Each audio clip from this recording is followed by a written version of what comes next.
The Pittsburgh Pirates are 16-7 on the season and currently hold the best record in the National League, and they welcome a familiar foe that they see every year from the National League in the Los Angeles Dodgers for a 3-game series to cap off their homestand. Can they keep the hot streak going, or are the Dodgers and their talent going to be too much for the Pittsburgh Pirates? We'll talk about all of that and more on today's episode of Locked On Pirates.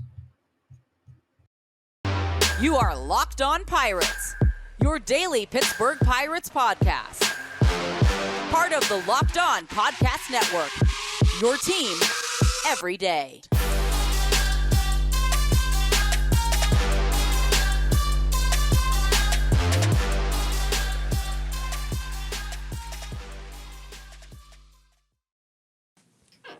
And welcome everybody back to that Pittsburgh Pirates podcast. My name is Ethan Smith, your host of the Locked On Pirates podcast here on the Locked On Podcast Network. You can also catch my voice now on Sirius XM for all Pirates home games and away games, of course, on the radio on Sirius XM. Today's episode is brought to you by BetterHelp and So Rare MLB. And you guys might see a familiar face next to me today here on the Locked On Pirates podcast. It is Tim Neverett, former Pittsburgh Pirates play-by-play announcer, former Boston Red Sox play-by-play announcer, and of course, current Los Angeles Dodgers play-by-play announcer. Tim, how has Pittsburgh welcomed you, sir? I got to see the wonderful background that we sadly had to hide because of the lighting here today for video. I could show it real fast if you want. Go for it. He's got a great spot, guys. He has a beautiful, beautiful view of Pittsburgh if it'll light up. PPG building right there. Yes. It's always nice seeing the PPG building in the skyline, which I just so happen to have right here on my arm, which is very nice. But everything, Tim, going great for you so far to start the year? Things have been great. The Dodgers are off to what, it's relative, right? So the Dodgers are off to what we call a really slow start. People are unhappy with the Dodgers' uneven start, yet we start the day in first place. That's a little bit different bar that the Dodgers have set. And, being back here in Pittsburgh is always great. I love coming back. I spent the morning driving around the North Hills and seeing people and, where I used to live up in Gibsonia. Mars, I was in Mars today, downtown, walking around. It's always wonderful to be back. I'm going to see some people that a lot of Pirates fans know later tonight. I'm not going to say who, but we'll be it's just wonderful to be back here. And I loved my time here in Pittsburgh. I didn't want to leave. I left for family reasons. Mm-hmm. And every time I come back, it still feels like I've got family here. So, which I do. My wife's family's from here. But I'm talking about the Bucco family. I'll go to the ballpark early before the series starts. I'll go around the offices, see the people I know. It's a nice homecoming when I come back to Pittsburgh. It really is. And I'm still in touch with a lot of people. Sometimes I'll even hear from them during the broadcast via text, or we'll go back and forth with some of the guys on the air. You never know, but it's great being back. I really miss Pittsburgh a lot. The people here are great. Yeah, and it's a very good time for you to have a homecoming back to Pittsburgh right now, with the Pittsburgh Pirates playing the best baseball in the National League right now, which, with the way the season has started for Pittsburgh, with the Brian Reynolds contract extension kind of clouding the entire offseason, O'Neal Cruz's unfortunate injury against the White Sox in the home opener series, then you move on to injuries to G-Man Choi, Big Z. I can't ever pronounce his last name because he has so many vowels. So thankfully, not thankfully due to injury, but due to injury, you will not have to get the card out to see how to pronounce his name. But despite all this, the Pirates have started the season 16-7, and there's been arguments already that they beat the Reds, they beat the Rockies. But as Dodgers fans, I'm also sure pretty much know, you have to win the games to get to the playoffs. You have to win games to consider yourself a good team and win the games that you're expected to win. And I think the biggest question for a lot of Pirates fans right now is they see this record from the Dodgers. They're 12-11. And as you mentioned, that's kind of a slow start in Dodger land. But what can the Pirates expect from this Dodgers team and the rendition that they currently have, especially with some news that you guys have gotten over the past week? Yeah, we've got more guys on the paternity list than I've ever seen Added 2 more today with Max Muncy, the major league leader in home runs. Today going on the paternity list, so the Pirates are going to catch a break there. Brusdar Graterol, who's been our back-end bullpen guy, the Pirates are going to catch a break there. Without Graterol around, we had 2 guys at the same time. Mookie Betts just came off the paternity list. We had somebody else too. It's like, you backdate the calendar. You go, what the heck went on 9 months ago? Because we got so many guys on the paternity list. It was the All-Star break. That's what it was. And the Dodgers hosted it, so there were a lot of things going on. But be that as it may, it's bad timing for the Dodgers to have Max Muncy out of the lineup because he's really swinging a great bat. And this is a series we got to win. I mean, this is a series the Dodgers have to win. Last year, the Pirates took 5 of 6 against the Dodgers, including sweeping them in L.A., which in a season where the Dodgers were the best team in baseball, they won 111 games. Nobody's going to argue that they weren't the best team in baseball. But the Pirates are ready to throw a parade down Federal Street. And it was one series against one team where they won 5 out of 6. Yeah. That's great. They played the Dodgers well. They matched up against them on those particular nights better than the Dodgers played. But around the rest of baseball, the Dodgers, they kicked butt and took names every night. And it was strange seeing it like every single night. There's a win. You could expect a win. I mean, 111 wins in a 162 game season was remarkable. And then the second disappointment of the season was losing to the Padres in the division series. That did not sit well in the Dodger organization at all. So this offseason, there's a lot more motivated individuals. We've got a pretty good young player who's very motivated named James Outman, who's been playing exceptionally good baseball. Mookie Betts has been forced into a shortstop role. Never played it in the big leagues in his life until the other day. But I've seen Mookie because I was with him in Boston also, and he would take ground balls every day at shortstop and third base and second base. He just did it, for the exercise value, to stay engaged, to get different muscle memory on his throws, different things like that. Freddie Freeman hasn't. He's going to hit. He's just always going to hit, but he really hasn't started to hit yet. And we've got some other younger players too, like a Miguel Vargas, who really hasn't started to hit yet.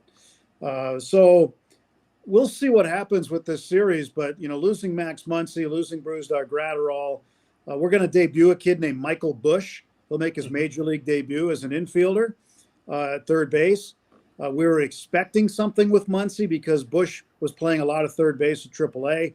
So they've moved him over there. I think 5 of the last 6 games he's been playing third because we were anticipating this maneuver. We do get one guy back in Tony Gonsolin, who was an all-star a year ago, very good pitcher.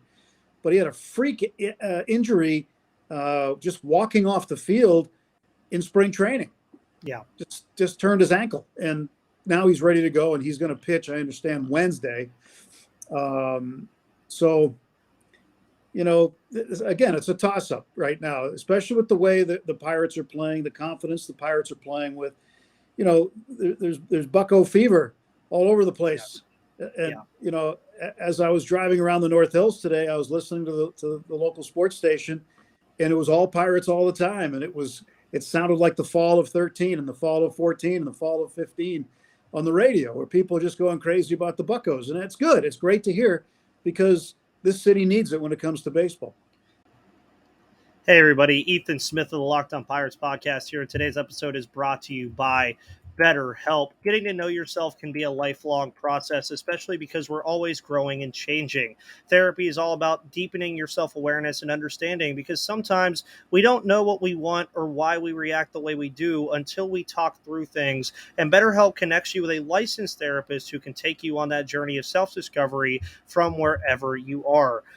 If you're thinking of starting therapy, give BetterHelp a try. It's entirely online, designed to be convenient, flexible, and suited to your schedule. Just fill out a brief questionnaire to get matched with a licensed therapist and switch therapists at any time for no additional charge. Discover your potential with BetterHelp. Visit BetterHelp.com/LockedOnMLB today to get 10% off your first month. That's BetterHelp, HELP.com/LockedOnMLB. Yeah, and I guess I'll have to change somehow or kind of edit that below there because I did have the probable starters. They are probable for a reason. Nice to hear Gonsolin coming back. The Pirates actually kind of dealt with something similar with JT Brubaker. His was definitely not kind of a walking off the field injury. Of course, he had Tommy John surgery, but was arguably the best pitcher the Pirates had in spring training this year as far as strikeouts and ERA go over the entire spring. And you look at this Pirates team again, and from an outside perspective, especially for Dodger fans, I would expect, you look at this team, and it's like Connor Joe, G1 Bay, Carlos Santana, Andrew McCutchen, Brian Reynolds, who, due to the new CBA rules, will actually not be playing tomorrow, even though he was expected to come back tomorrow. Due to a new CBA rule, he is not allowed to play tomorrow, is something I think I saw. So the Dodgers will avoid Reynolds in that game. But from an outside perspective, Tim, which I haven't actually gotten much of because I was on with the Locked On Reds guys on Monday, and they didn't exactly want to say much positive about the Pirates, obviously. So from an outside perspective, what do you think has been the recipe for the Pirates' success? Because people have heard me talk about it all the time. So I feel it might be refreshing from an outside perspective to kind of hear where you think the success has come so far this year with this team. I've been watching them on TV from afar and paying attention to the Pirates because I always do anyway. Since I had such a history with the ball club, I still follow them closely. But it's hard to say without being there every day. But from what I can see, they're getting decent pitching. I mean, Mitch Keller's been doing a good job. This Holderman guy has been really tough. And of course, Bednar at the end of the games has been really, really good. He's got 8 saves already. I mean, it's fun to watch the kid from Mars, the fighting planet getting it done. Yeah. And that's been, I think, one of the big things. The other thing is that Andrew McCutchen's playing like old Andrew McCutchen, not old meaning age, but previous Andrew McCutchen. That's what we're seeing out of him. And I'm so happy that he came back. When I saw that he was going to get signed with the Pirates, I was thrilled. Yeah, I think it was the perfect move for the Pirates, not just from a PR standpoint, but from a player personnel standpoint. And he wants to win here. He wants to bring back those days because he knows what it feels like. He's the only guy in that dugout that knows what it was like, and he can share it. You go back to one of my favorite days was October 1st, 2013. Sitting in the booth at PNC Park, and I mean, looking out at 40,000 people, because there weren't supposed to be 40,000 in there, but there was. There was 40,000 people dressed in black, and the Reds had absolutely no chance that night. No chance. They were beaten as soon as the sun came up that morning. They were beaten. It was over. But with the Pirates and this electricity that they've started the season with, I think it's great. I really do. I think it's uplifted the public because the Penguins are down and out of the playoffs, and this is normally a time where people are watching the Pens. The draft is around the corner. This is a time when they're just talking about the NFL draft and the Steelers and what they're going to do. But no, the Pirates in April are dominating the sports conversation, whether it's at the water cooler, whether it's on the radio, whether it's on television, on the internet, on Twitter, and just walking around downtown this morning, seeing people in Bucco gear was great. When I got to the airport yesterday, I seen people in Bucco gear. It was great. It sort of reminded me what it was like back in those days, because in 2011, Pirates were getting better. We were almost there. I think that fateful night in Atlanta, after that bullpen usage by the Pirates that night in that 19-inning game that we never should have lost, the bullpen just went this way, and everything went this way the rest of the season. In 2012, we were up there, and then it just kind of couldn't hold it and went down again. Faded in August. But 13 and 14 and 15, they were very different years. The best team we had, team-wise, I think was 15. But the best chance, I think, to get to a World Series was 13. really, you look back and you say, wow, how did we lose that Cardinal series? Yeah, and you look at that game 4, especially with Kutch up the bat, bases loaded, 2 outs, down a run, and it just it Yeah. stings. It I does. mean, And then that you spoke about the Reds game specifically, where you knew the Reds weren't going to win that game. It just kind of felt like after that game 4 missed opportunity, it really felt like game 5. As soon as the sun came up, they weren't winning that game. yeah, the other thing about game 4 was the pitching matchup. Charlie Morton against Michael Wacha. And Charlie pitched one of the best games of his career. Unfortunately, Michael Wacha pitched the best game of his career. Yeah. Still, that was the best game he's ever pitched. No, before or since. And it just happened to be on the wrong night for Pirates fans. And what that did was it just barely allowed the Cardinals to cling on to life. And we knew we were getting Adam Wainwright in game 5 back in St. Louis. And then Clint Hurdle had the decision to make. If you remember, do you use A.J. Burnett, who had an ERA career-wise of over 12 in St. Louis, or do you go with the hot hand and Garrett Cole?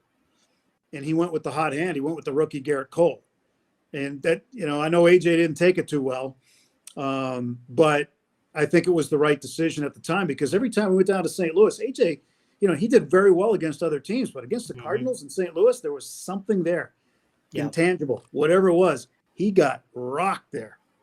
I don't know why, but the numbers bear it out. The numbers don't lie. So Clint had to make that decision.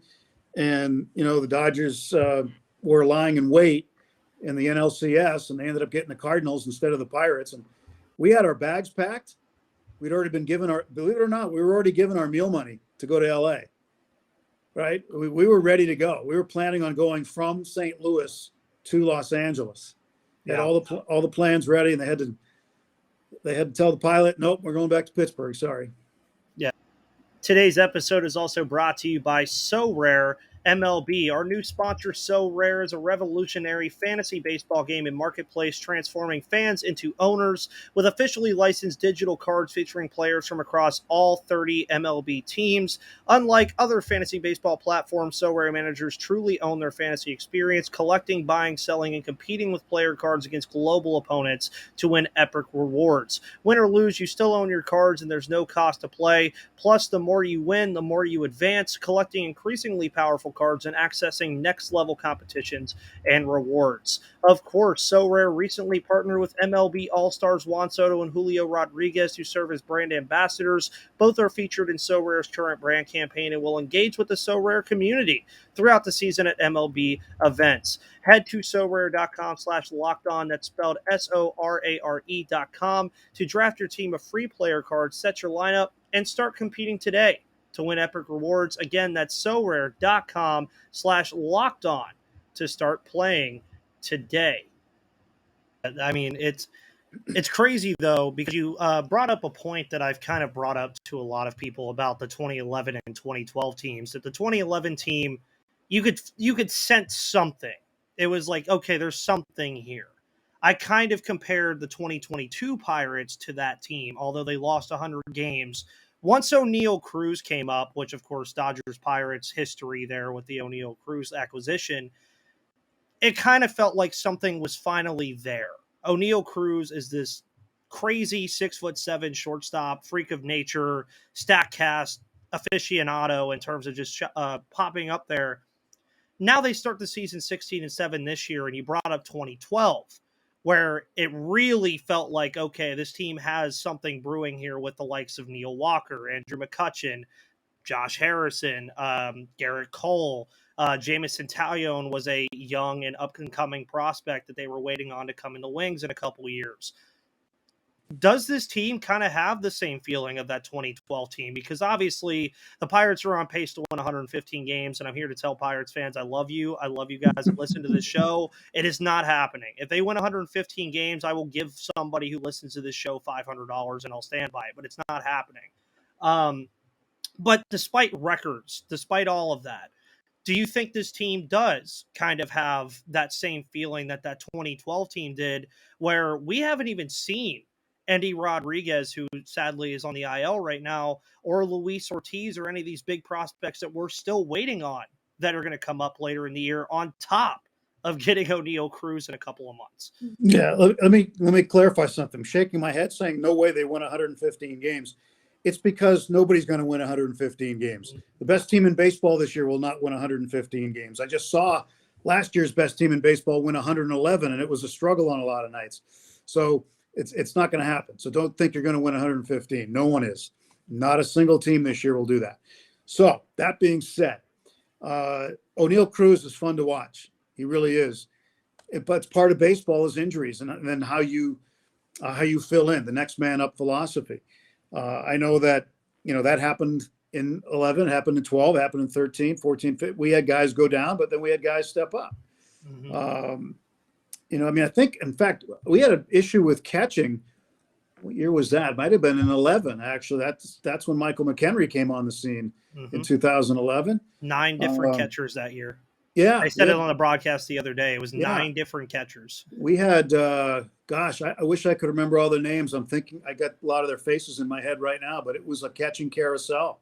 Mm-hmm. I mean, Chris Stewart, we had, of course, let's see. Russ Martin, was he here yet? I don't think so. Russell Martin, I don't think was here yet. Not in 11. But we had, like I said, we had a catching carousel. And that's a problem because that's where everything begins. I mean, the diamond goes this way, right? So you're only as strong as your backstop. And we had 9 different ones that year. Mm-hmm. And in spite of that, still won a bunch of games. But I think that, and that was coming off of a season in 2010 where we had 99 losses. Mm-hmm. And we played 161 games. Yeah. And the only reason we didn't have 100 losses is because we were rained out in the 3rd or 4th inning of a game in Chicago where we were losing. Yeah. And the umpires just said, no, we got to go. And we're not going to make the game up because both teams were terrible that year. So that's the only reason Pirates didn't lose 100 in 2010 was because of a rainout that we were losing already that wasn't going to be made up in Chicago. So you come off that season, terrible season. You hire Clint Hurdle. John Russell is gone. John Russell, by the way, is managing in AAA for the Mariners in Tacoma, Washington right now after being the head of the high school program in Bradenton at IMG Academy. But anyway, so now Clint Hurdle comes and he says, hey, we're going to change the culture. That was his first thing. We're going to change the culture. And people would talk about, hey, we're going to go 500 this year. And he'd say 500. That's his whole attitude was it's mediocre. Why would we aspire for mediocrity? Because we're here to win. Yeah.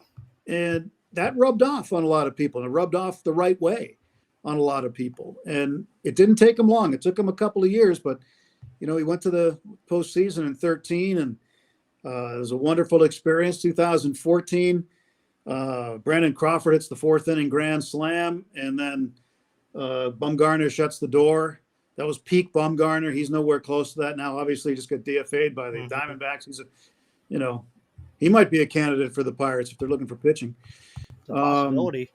Then 15, Jake Arrieta tells everybody to bring the noise, and he shoves against the Pirates for the Cubs, and the Cubs move on. And in 15, our team was way better than the Cubs team. Second best record in baseball. Yeah, 15.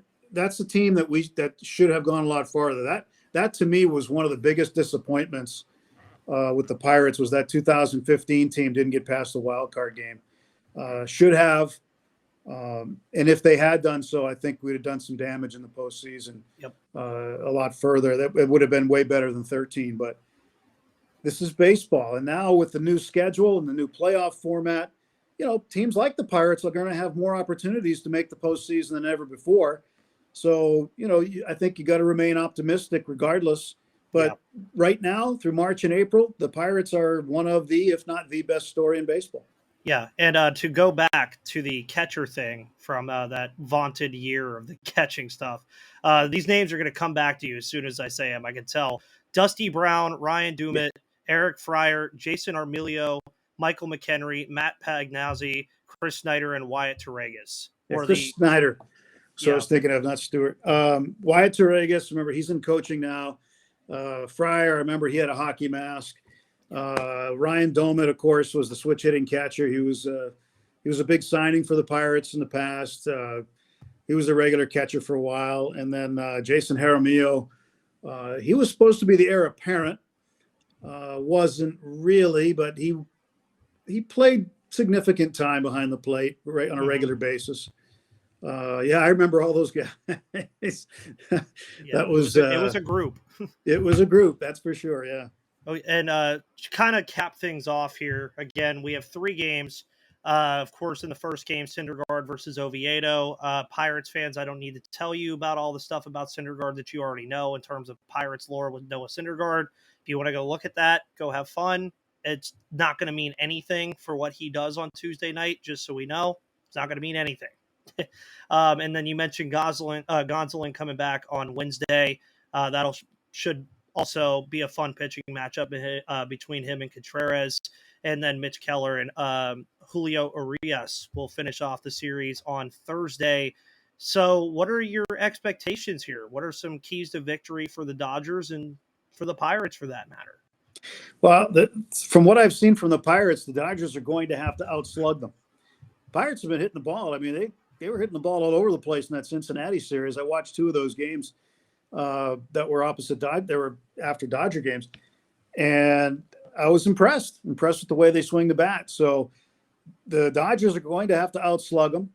I think starting pitching is going to have to hold right now for Noah Syndergaard. He hasn't had the success in terms of wins and losses that he would like so far. So he's going to need some run support. I think, for him, the days of trying to throw the ball through a brick wall are over. I think he's come to terms with that. This spring, there was a little talk about that. This spring, he looked at, the radar gun every now and then, and they're telling, look, don't do that, man. Just throw this pitch. Don't throw, pitch. Mm-hmm. So, he's been pitching more, which has been good. He's a 92-mile-an-hour fastball guy now. He's not a 100-mile-an-hour guy anymore. But he can move the ball. He can locate it. He can spin it, and he can twist it up there. With Tony Gonsolin, he's got a really good split change. He's a split-fingered guy, good changeup guy, good curveball. It'll be his first outing, so I don't suspect he'll be out there, all evening. Plus, it'll probably be a little cooler than he's been used to. He's been pitching in Oklahoma City and in Arizona. Yeah.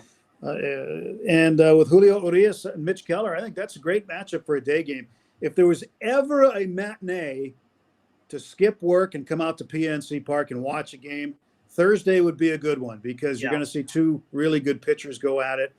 And it could be, who knows, it could be a rubber game. It could be for the series.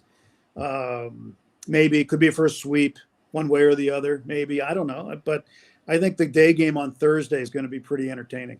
Yeah, and one thing that I think I would caution Pirates fans here as far as keys to victory for the Pirates, starting pitching has been great, and I would expect it to be so here in this series too, because I think the Dodgers avoid the 2 kind of wild cards in this rotation of Vince Velasquez and Rich Hill, which works in favor of Pittsburgh. But on that same coin, just because the Dodgers are missing players that are familiar to you from national media does not mean, like you mentioned earlier, James Outman, a lot of Pirates fans probably don't know who he is. But I'm going to tell you, this kid can hit the baseball. He really can. Michael Busch can hit the baseball. There are guys on this Dodgers team that are still very good. They still have a very good offense. And I would say the same thing for the Pirates that you said about the Dodgers, is they're going to have to hit with this Dodgers team. You saw it kind of happen in the Astros series for the Pirates, which is the only series they've lost all year. The Astros just had games where they out-hit them, and that was just how things got. And I think the Dodgers could potentially do the same thing. And I really want to see how starting pitching responds when the offense of an opposing team actually does go after them, because 12 of their last 13 games have been quality starts, and the only one that wasn't by definition a quality start was a 5-inning, 1-earned run outing from Rich Hill. So they haven't been tested in a while, which is fine as long as you're pitching the way you are, but this is a Dodgers team that can test them. Tim, where can we find you on the broadcast? Are you on radio? Are you on TV this week? Yeah, for the Dodgers? I'll be on radio this series. So like MLB at bat is the best way to go to get the Dodger feed. And I know you like to listen to either Brownie or Joe, but there are people of a certain age that remember me and I'm glad they do. It's always nice to be remembered here in Pittsburgh because Yes. I consider this my second home, and it was my first home for a while, but I consider it my second home, and I love coming back here. And again, I've heard from lots of people. I've been seeing family and friends today, and I'm going to go see some more tonight, and then I'll see a lot more at the ballpark this week. So, even for half an inning, just kind of tune in for old time's sake if you want. But it'd be on MLB at Bat or on Sirius XM. Trying to think what else. Tune in radio, you can get it. But people who know how to dial up broadcast, they'll know how to find it. Oh yeah, and you maybe take the approach I'll be taking. I'll have the game volume on mute, and I'll be listening to you, or I'll be just watching it from the Dodgers feed through the radio. Either way, there's so much technology now, Tim. They can figure it out. There's a way to listen to Tim and watch the game at the same time on the Pirates broadcast, so you can stay with AT&T Sportsnet's little layout and everything. You'll be fine. We'll all figure it out. Dodgers Pirates for 3 games.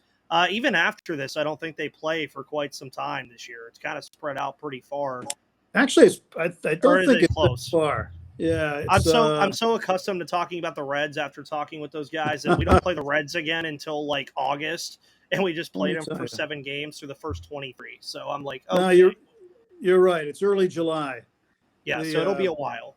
Pirates have a 4-gamer in LA around the 4th of July, so they'll come out right when it's nice and hot. Beautiful. Well, guys, my name is Ethan Smith of the Locked On Pirates podcast. Make sure you follow on YouTube. You can also find this podcast on Apple Podcasts, Spotify, Odyssey, Google Play, or wherever you get your podcasts. Again, today's episode was brought to you by BetterHelp and So Rare MLB. That's Tim Neverett. I am Ethan Smith. Guys, have a wonderful Tuesday. Enjoy the game tonight, Wednesday and Thursday. Of course, we'll be coming out with all kinds of content based off of what happens for these games. So, guys, thank you so much. Have a wonderful rest of your day, and I will see you on the flip side.